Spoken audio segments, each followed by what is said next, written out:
And so I needed to fail, get over my ego to realize that, no, I can do this, but I'm going to do it right this time. So that was what my journey was, is I didn't do it the right way. I did it from the wrong perspective. It was just, ego is not scalable. From scrappy founders to 8-figure success stories, we're busting startup myths, getting raw insights from market-tested entrepreneurs, and revealing the proven playbook for bootstrapping your B2B startup to 5 million. This is the Startup Different podcast. Hello, folks, and welcome to another episode of Startup Different. I'm David Sinkinson, and here with me is Chris Sinkinson, and our guest today is Carrie Fabris. Carrie, thank you so much for joining us. Awesome to have you on the program. It's going to be fun. I can already tell. Like just the pre-recording semantics. It's going to be a blast. We're going to have fun. I mean, we'll see. I mean, that's a lot of pressure all of a sudden. Chris, are you ready for that? I'm very worried. It's going to be great. I'm so excited. I just, bring your hands together. I have some concerns, Yes. Carrie. Happy to be here. Awesome to have you. So you have obviously a pretty interesting career coming from corporate and then moving into obviously your career frame company. I really want to get your story today. I think there's a lot of really interesting stuff that our viewers can benefit from. So why don't we start with from the very start? How did you get your career going? Where was that? And how did you work your way from sort of that corporate environment to having your own company one day? Yeah. So started in the travel industry back in the mid to late 90s. And had the awesome opportunity to work at Travelocity, Google, Sabre, and was always in sales and account management. I just kind of stumbled into the travel industry. Fast forward into 2014 when I was a new mom and thought being a full-time mom is what I wanted to do. So I decided to leave corporate, and I lasted being a full-time mom for about 6 months. Okay. It just, going from having a team of 30 people that look for your guidance and leadership to then having 2 little creatures that don't listen to a word you say. It was one of those moments where I'm like, you know what? I really do want to have both. I want to be a mom and I want to have a career. At that moment, I had a unique opportunity to ask myself if I could do anything, what would it be? And I loved leadership so much.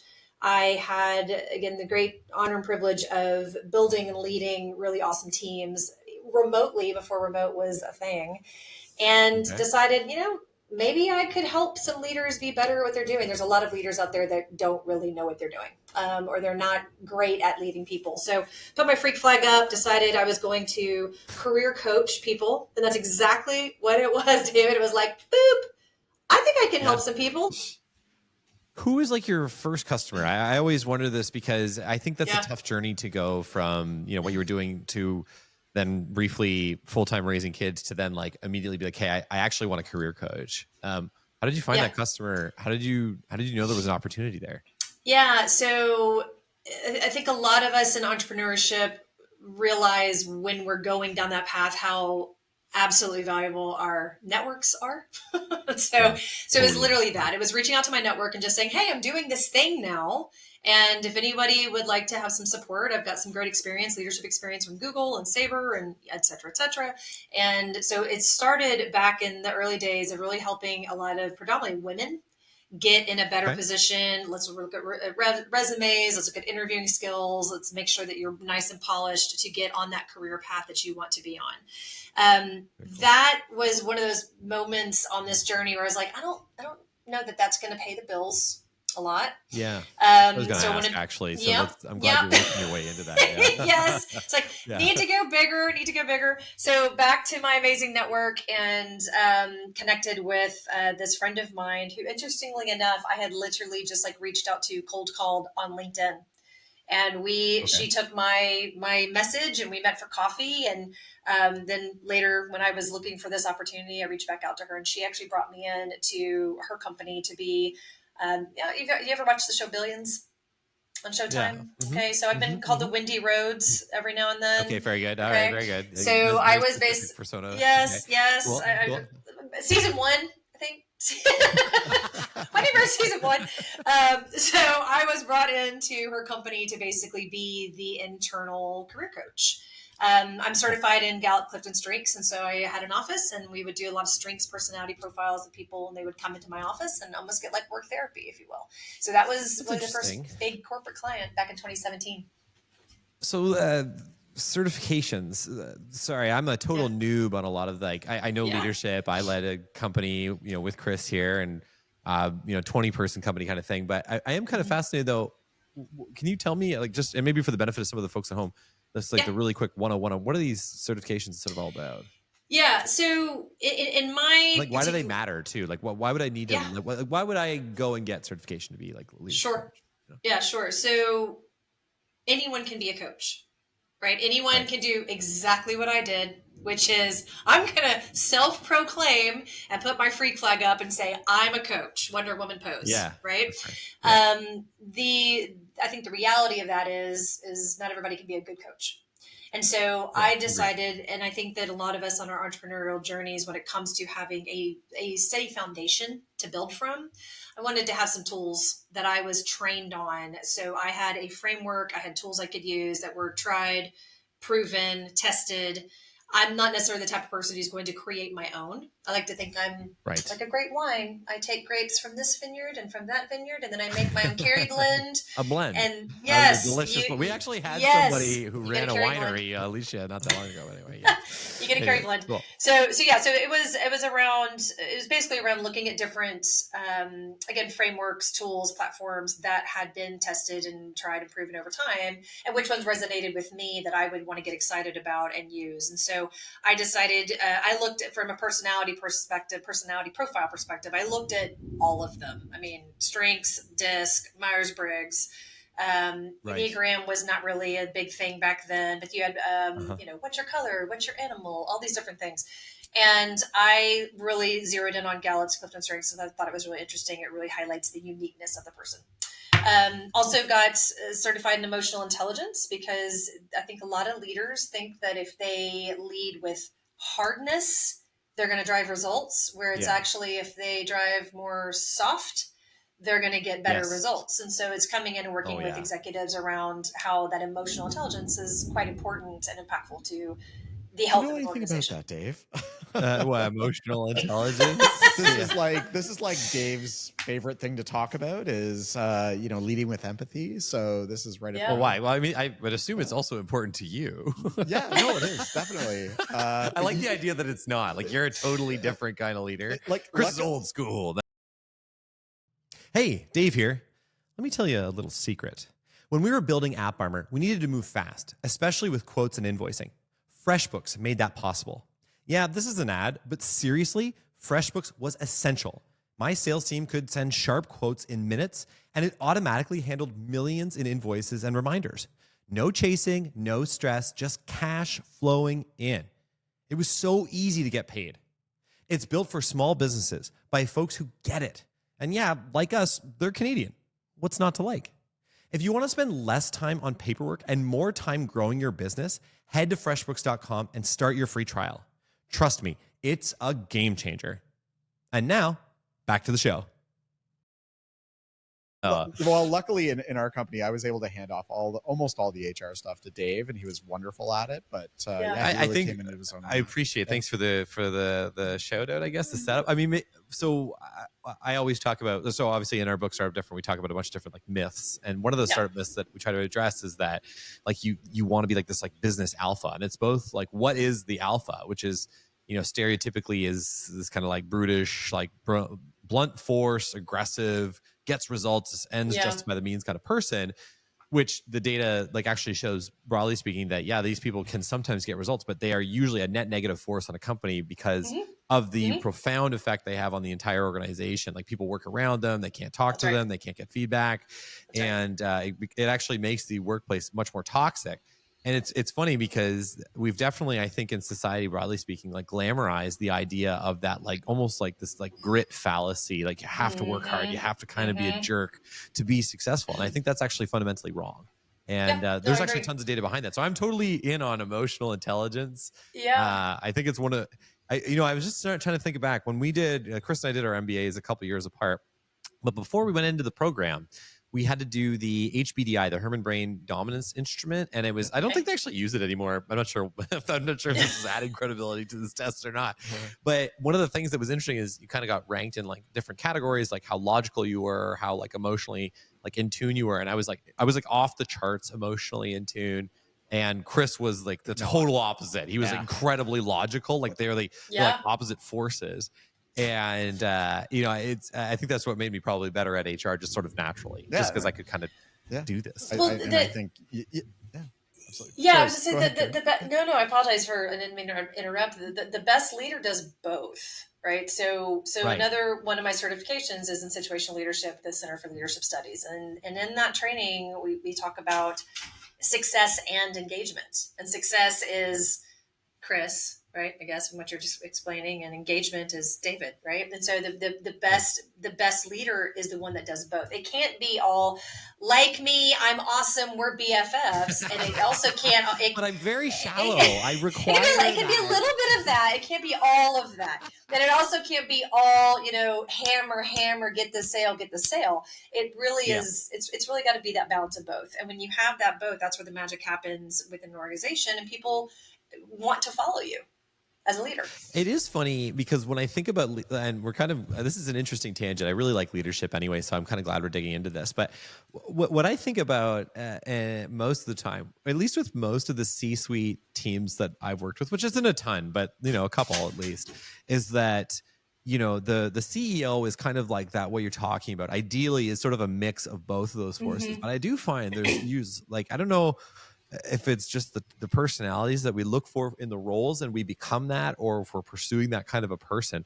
But like you think of like a CFO, like they're always deep on the logical side and pretty low on the emotional side. Like if I may say so, right? Whereas HR, you're going to see the frankly like the opposite, and that consistently plays out. But then the team as a whole is kind of balanced in a weird way, like in I think an ideal circumstance. So what's kind of interesting is we're talking on an individual level, but like the net effect of like these leadership styles on a big team, on like a big C-suite team, it can actually kind of work out. Does that kind of make sense, or am I just making this up right now? No, that works out. I mean, and that makes sense. And I would just say that in general, it is having the most successful teams, and a lot of what I focus on are team dynamics. So companies will bring me in to work with their team and help their team understand each other, get more aligned, more effective communication, and of course the energy piece. And when we have everyone really understanding that, again, it's got to be that balance. If it's too much logic or too much emotion, we're not going to be moving the business forward, and we're not going to be creating this culture where people want to come to work. And so I think it does all balance out usually with the different roles, because that's the thing. You want a CFO to come in and be logical. You want a CFO to be analytical. That's what you want them to do. Right. And you would hope that a chief people officer would be focused on people skills. Right. So exactly. It adds up. It adds up. Their career path probably also logically got them to that point because of like their strengths. We talked to, a couple seasons ago, a colleague of mine who I actually did my MBA with named Rishi Bahari, and he does some similar but different work. And, but one thing he talked a lot about is like sort of this concept of like downstream effort.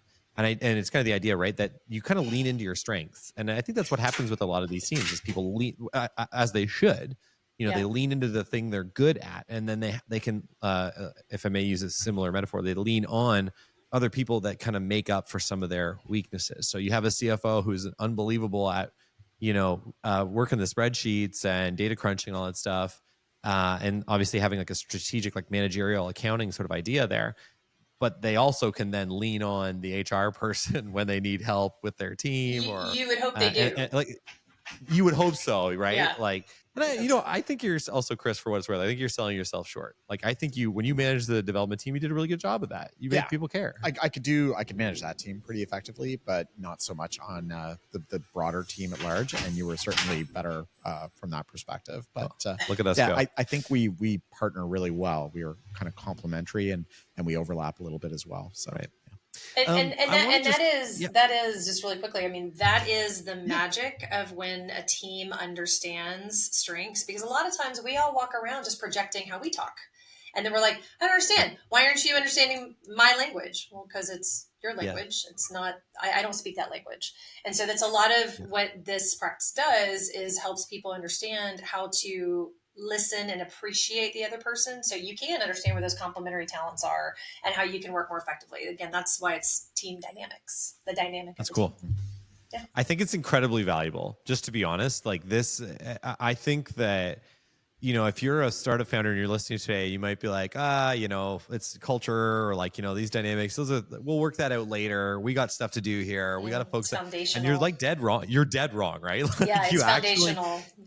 It's foundational. Like, it's culture first. Like, you need to do this stuff before you do anything else. People need a reason to come to work, to be excited about their work, to believe in their work, to get satisfaction out of their work, and want to do it. And if you don't set that up, like we talk about our culture failure all the time, but we basically had all of our employees, which wasn't huge. We had a couple of employees, but like all of them left when we tried to put sort of transplant a culture from another company that we liked.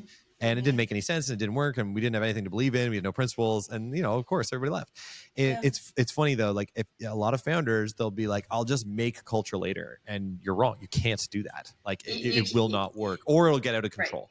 Right. No, you're totally right. And that's the thing, especially in a startup culture. So I'm an entrepreneur, my husband's an entrepreneur, and and he was before I was. So I was watching him do this while I was on the corporate side and thinking, why would anybody go start their own business? And, then here I am. And so I'm like, I get it now. I get why we start our own businesses. But the thing is that with startups, as we all know, like, times are rough when you're building the business and you're getting started. So a lot of founders, I think, come to work every day thinking that everyone's going to love their baby as much as they love their baby. And it's it doesn't really work that way. So this foundational, like, I see the team, I want to take care of the team, I want to invest in the team, and I want to make sure we're all aligned and understanding this similar language so we can build on this foundation. If more startups did that, I think that we would see a lot more successful cultures as they move forward, and not see companies having to redo or having a mass exodus. And so it's really important stuff, really important work. I like that. I like that a lot. I want to just shift gears for 1 second, because I know that you're also an author, and I have questions. So your book is All In, Working Mom's Unapologetic Quest for a Juicy Life. Couple of questions. First off, the title. You're like, please define juicy. The definition of juicy is definitely one question I have. I'd like to know am I living a juicy life? Is Chris? Is Graham? And then I also, because you just mentioned it too, both you and your husband are entrepreneurs, and I'm really fascinated as to how you're making that personal life work, because that seems really intimidating to me. Because obviously, as you mentioned, it's just an unbelievable amount of work to be an entrepreneur. So when I wrote All In, no one was more surprised about it than I was. I would not have called myself an author. This was what I discovered was kind of a little bit of a healing journey, but then also if I could impact at least one person's life for them to do something great for themselves, and it was a win. That's great. That's very similar to our objective with our book. I like that a lot. So. The unapologetic part came from watching him do his startup. And it was like, It's my turn. Like, I have been this supportive wife, had it, keeping the corporate job. So we had this steady while he was getting Series A and building his business. And then I decided I wanted to do Career Frame, and it was my turn. And the thing is that I actually launched it in 2016, failed awesomely, went back to corporate for 2018, 2019, and then left to come back to it in 2020. And then of course the world shut down. Right. So this was also part of that. No, my turn. I want to be unapologetic about what I want to do. So the personal life, I mean, you do get to a point where you just don't really want to talk about the business as a couple anymore. It really got to the point where I was like, I love you.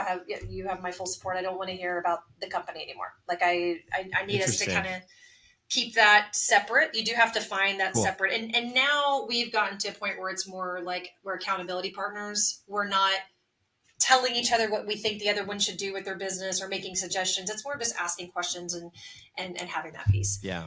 More like a Socratic method to kind of maybe trying to get us teaching something or getting a point across or something like, well, what about this? Or have you thought about that? But not kind of like do this, Yeah. And I'm part of a global mastermind called Pinnacle Global Network. And it's for CEOs and entrepreneurs who want to scale their businesses. And so I go and do these things and I bring it back to him and I'm like, hey, just learned this last weekend at this retreat, so there's a lot of information sharing and supporting.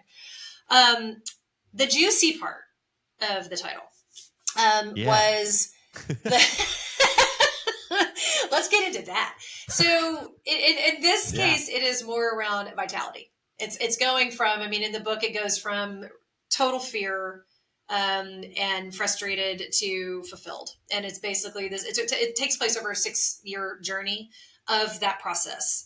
Through this was, again, launching the business, failing with the business, realizing I didn't have the right foundation set, not only system-wise, but also myself. So there was a ton of work I needed to do on myself.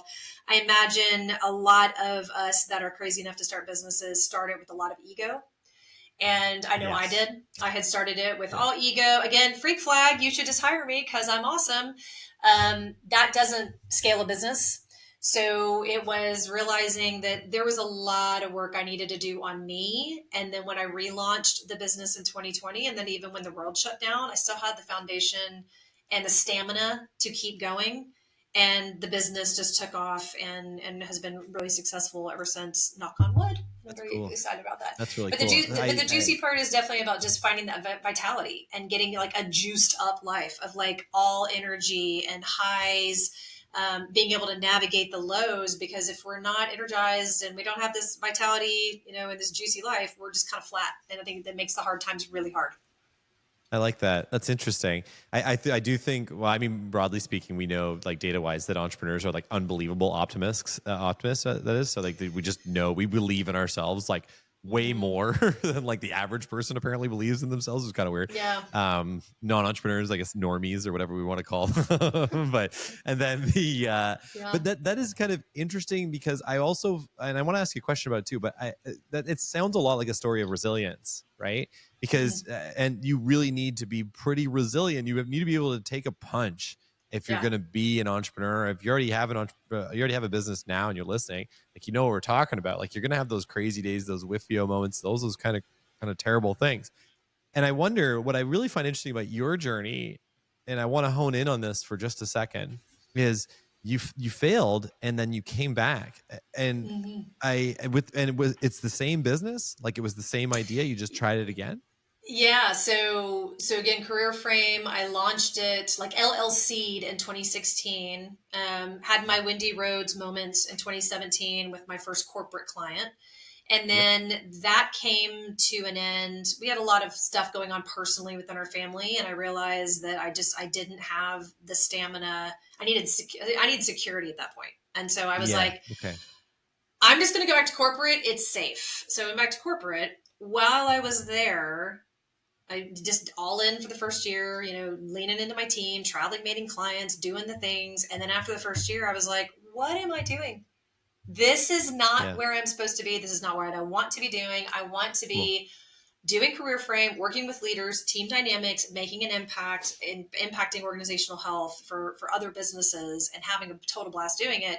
And so that was where the work came in on myself. So all of 2019 was working with coaches, doing seminars, diving in, just shedding all of basically an ego death to get over myself in order to, when I did Career Frame the first time, it was ego. The second time it was meaningful purpose. And it was, I genuinely want to serve. I want to impact people. It feels amazing to me when someone's like, this workshop was so great. It absolutely changed how our team communicates. That's the biggest high for me. And so I needed to fail, get over my ego to realize that, no, I can do this, but I'm going to do it right this time. So that was what my journey was, is I didn't do it the right way. I did it from the wrong perspective. It was just, ego is not scalable, in my opinion. That might be the episode title. Ego is not scalable. Yes, you've got to have that great foundation. Do the work.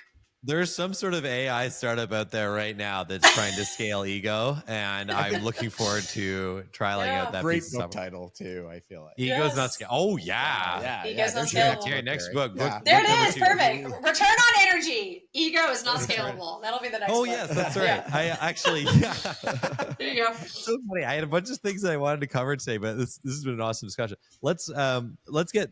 We don't have a ton of time, so let's dig into. I want to hit on that return on energy concept. And then maybe after that, Carrie, if you could tell us startup myth or something that surprised you, like in starting multiple companies, something that would be really valuable for somebody listening today? That'd be really cool as well. But let's hit that return on energy first. Yeah. Tell me about this concept and why it should matter to the folks listening today. Yeah. So I think a lot of us think that time is the resource that we don't have enough of. And it's really energy is what we don't have enough of. But we can control that. And so we may not necessarily be able sometimes to feel like we can control our time, but we can control how we show up. And so I just started, I think a lot of times when I'm not in the room, a word that someone would use to describe me is energetic. And so I love energy. When my energy is low, it is a not awesome ripple effect. And energy for all of us is so important. And this is not a woo-woo thing. I mean, energy isn't everything on this planet. When it comes to, Tony Schwartz wrote the book, The Power of Full Engagement, it talks about the 4 pillars of energy. So you've got mental, emotional, physical, and spiritual.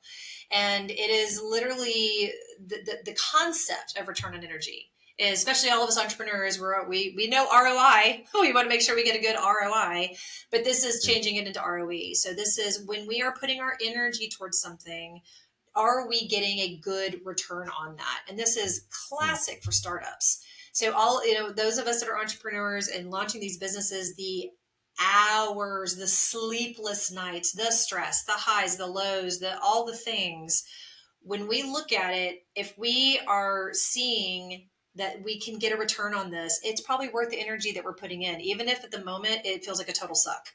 If we cannot see the return on something, it's about letting it go. And I think a lot of times people will hang on to something versus just letting it go because they're not looking at it from a standpoint of what is the energy output here? And then what is the return that I'm going to get on that energy output?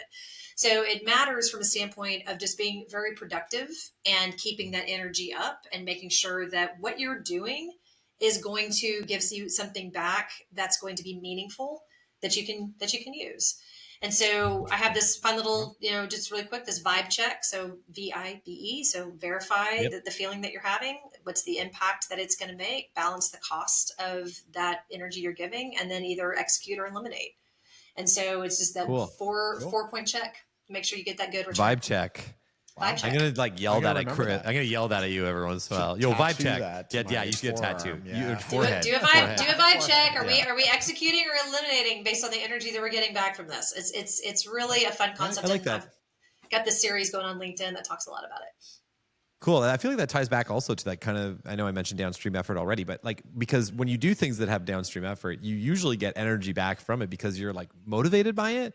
You know what I mean? So you feel like you've done something, right? And you feel like you're doing something you're really good at, which makes you lean in more and you get more out of it. It's actually kind of, I really like that as a framework. I think that's a really good way of thinking about it. And also the E on vibe, the eliminate, I think shouldn't be overlooked. That is, I think you just stop doing the things that you don't like doing. And I feel like that for a lot of founders, we just get in this loop of doing these things that we feel like we have to do because that's something we did at one point that's helped us make us a little bit successful. And it's do you really need to though? Do you actually have to take a hard look at some of this stuff? Yeah. Well, and here's the thing too. I mean, it plays so beautifully into strengths because strengths is about what energizes you. It's like when you're in a strength zone, you're energized, you love what you're doing, you're getting great results. It just perfectly wraps around the whole ROE concept.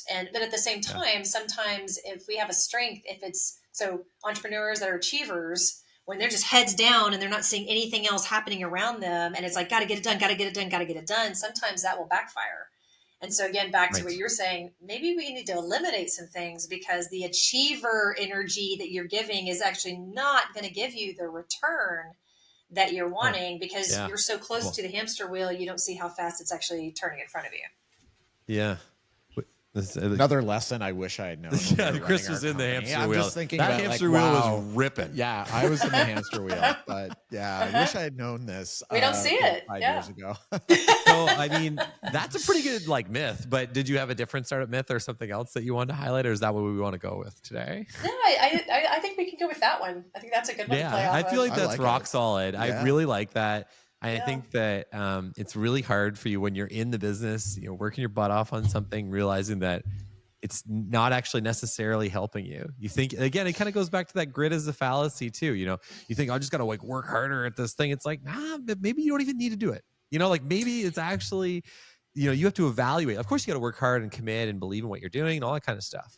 But if you're not feeling energized by the work you do, like something's probably wrong. Yeah. Something is probably wrong. And, you know, those of us that are in our business, I strongly believe this. I will probably argue it all day long. We cannot be objective about our own business. Yeah. Mm-hmm. Because again, we're in it. And I think a lot of us are striving to be on it, not in it. But we've got to go through the motions to then be able to get the right team. And that's where, again, strengths and different workshops will help bring a team dynamic together to make sure you have the right team. So you can start pulling back and be on the business versus in the business. Because when you're in it, and again, you don't see the hamster wheel and how fast it's spinning because you're so in the business. So I think it's important that all of us have those advisors that we can say, what are you seeing? What blind spot do I have that you need to call out? Because we all have them.